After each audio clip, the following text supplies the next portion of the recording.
Hello, my dear students. Welcome to our 25th presentation. Watch carefully, make notes for you researchers. Let's go.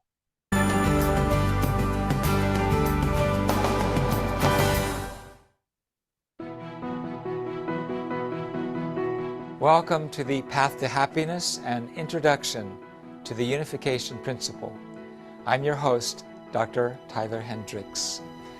In our last session, we ended with the account of Abraham's failed offering and the chosen people, his descendants, being consigned to slavery for 400 years, and God about to tell Abraham to sacrifice his son, Isaac. Could things get much worse? But we'll see God and our fathers and mothers of faith make a way out of no way through some of the most dramatic events in biblical history, which led to this lineage becoming the chosen people to receive the Messiah. So let's continue where we left off. As Abraham grew old, he had no children. At that time, a couple could bequeath their inheritance to an adopted child who could receive it on the condition of supporting them and taking care of their funeral arrangements. Abraham wanted his slave Eliezer of Damascus to be his heir in Genesis 15:2. But God did not give permission. God had another plan. As another option, wives who couldn't conceive were allowed to provide a maid who could conceive as a concubine to their husband in order to receive a child. The newborn was to be given by the maid to the wife as the wife's child. So Sarai gave her maid, Hagar the Egyptian, to Abraham as a concubine. Abraham was 86 years old, but he fathered a male child by Hagar named Ishmael. During those days, Sarai became jealous of Hagar and mistreated her. When Abraham was 99, God told him that he would help Sarai conceive a child, and that they should name the child Isaac, and that they would be receiving a huge blessing through Isaac, and that the baby must be circumcised. God changed at that point Abram's name to Abraham, which means father in almost all nations of the world, and he changed Sarai's name to Sarah. Sarah became pregnant. When Abraham was 100 years old and Sarah was 90 years old, they gave birth to a son, and they named him Isaac. Isaac was the first boy in Israel's history to be circumcised.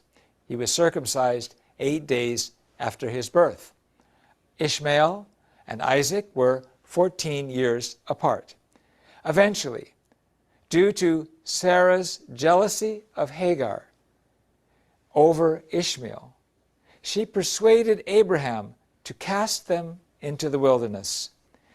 Ishmael is the ancestor of the Arabs, and the story of their survival is holy to Islam. In order to fulfill the foundation of faith that Abraham had failed, God had Abraham and Sarah repeat this restoration of Adam and Eve with another king, Abimelech. Abimelech robbed Abraham of his wife, Sarah, who again posed as his sister. After Abimelech, who represented Satan, robbed Abraham, who represented Adam, of his sister, who was actually his wife, Sarah, who represented Eve, God told Abimelech to return her together with bounteous goods to Abraham. It was then that God required Abraham to make the serious offering, to offer his son, Isaac. Because Abraham had failed in the first symbolic offering, God gave him another chance to complete the symbolic offering through the condition of sacrificing his son, Isaac. Why did God give Abraham a second chance when there was only one chance given in Adam's and Noah's families? First, the number 3, Abraham was the third, that number represents completion. Therefore, God's providence to lay the foundation for the Messiah, which began in Adam's family as the first dispensation and continued in Noah's family as the second dispensation, had to conclude in Abraham's family, the third dispensation. God's principle requires that when the providence to lay the foundation for the Messiah takes place for the third time, it must be brought to completion. Second, Satan had attacked both Adam and his son Cain, defiling the family over the course of 2 generations. Hence, according to the principle of restoration through indemnity, God could work to take back Abraham and his son Isaac over the course of 2 generations. Third, Abraham stood on the accumulated merit of Abel's and Noah's faithful hearts. When Abraham was called by God, he stood on the merit of both Abel, who succeeded in the symbolic offering at the formation stage, and Noah, who succeeded in the symbolic offering at the growth stage. Upon this double foundation, Abraham was able to make the symbolic offering at the completion stage. Although Abraham failed to cut the doves in half, because he stood on the merit of Abel's and Noah's faithful hearts, he received another chance to complete the symbolic offering. Hence, God called Abraham when he was 115 years old, and when Isaac was around 15 years old. God said, "Take your son, your only son, Isaac, whom you love, and go to the land of Moriah, and offer him there as a burnt offering on one of the mountains of which I shall tell you." Genesis 22:2. Abraham had absolute faith and was obedient to God's command. The next morning, he got up early. He saddled his donkey and took 2 of his servants with him, along with his son Isaac. Then he chopped wood for the burnt offering and set out for the land of Moriah, which was a 3-day journey.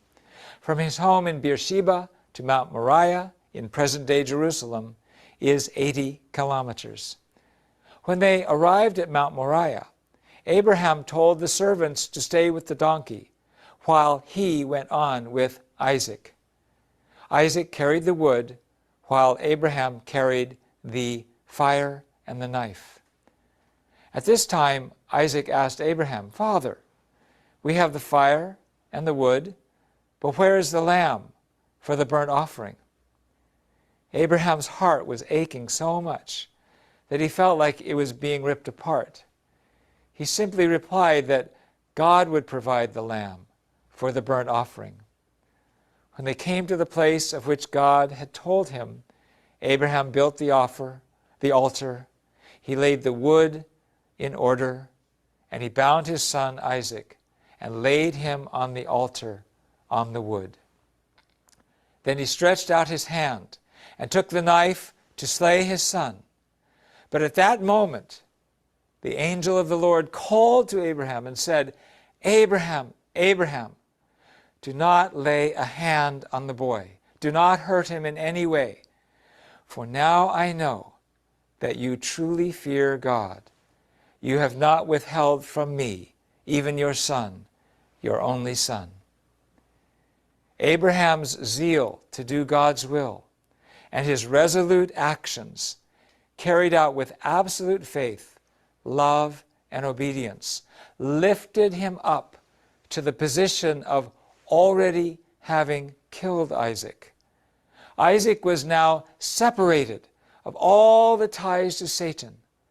Because of this, God said, "For now I know that you truly fear God." And then Abraham looked up and saw a ram caught by its horns in a thicket. So he took the ram and sacrificed it as a burnt offering in place of his son. Because Abraham succeeded in this offering of Isaac, Isaac could carry on the providence of restoration in Abraham's family.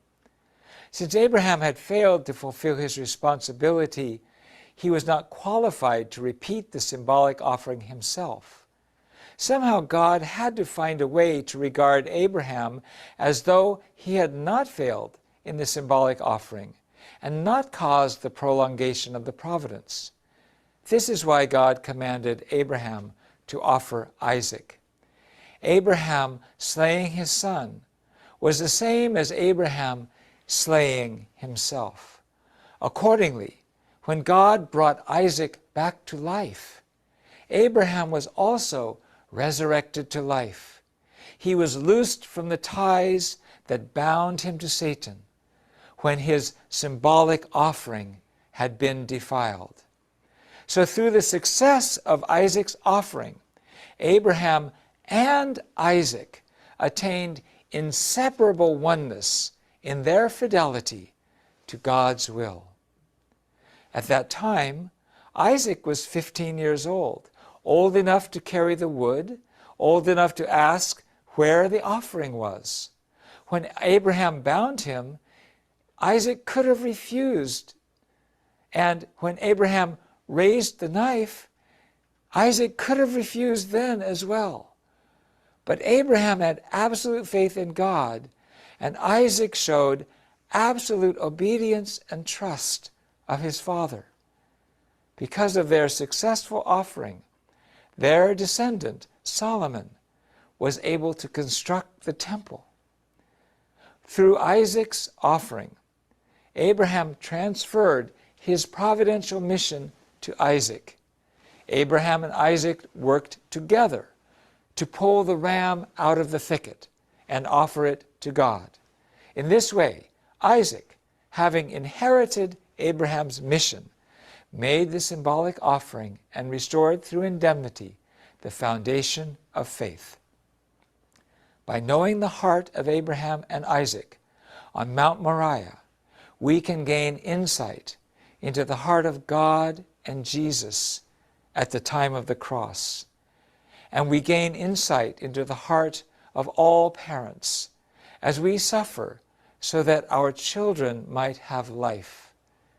This history also reveals that God has a plan, and that love and oneness with God will always lead to life.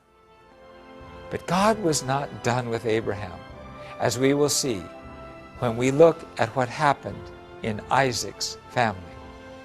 Thank you so much for listening, and God bless you.